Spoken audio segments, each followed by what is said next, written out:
दोस्तों, आप कैसे हो? आई होप आप सभी बढ़िया होंगे और अपनी तैयारी में जुटे हुए होंगे।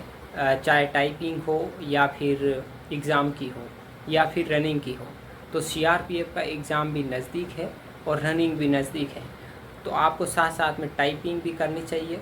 और फाइनली जो मैंने है वो टाइपिंग के लिए कीबोर्ड मंगवा दिया है। तो वो कौन सा कीबोर्ड है और कितने पैसे लगे वो आज इस वीडियो में पूरा जानेंगे, अनबॉक्सिंग करेंगे उसकी लाइव। तो आप वीडियो के अंत तक बने रहें। तो फाइनली मैंने जो कीबोर्ड मंगाया है वो है डेल का, जो के 16 जो होता है KB16 नाम का है, ठीक है।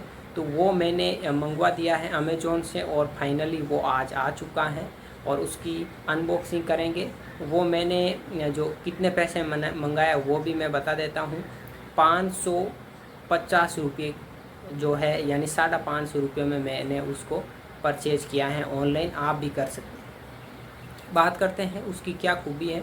तो ये काफ़ी अच्छा कीबोर्ड है, लंबे समय तक आपके जो काम है वो करता रहेगा, यानी ज़्यादा जो हैंग वगैरह है वो नहीं हो देखने को आपको मिलेगा। और बटन भी है वो काफ़ी स्मूथली चलते हैं, तो आपको अभी मैं दिखाऊंगा। तो चलिए देखते हैं उस अनबॉक्सिंग वीडियो को।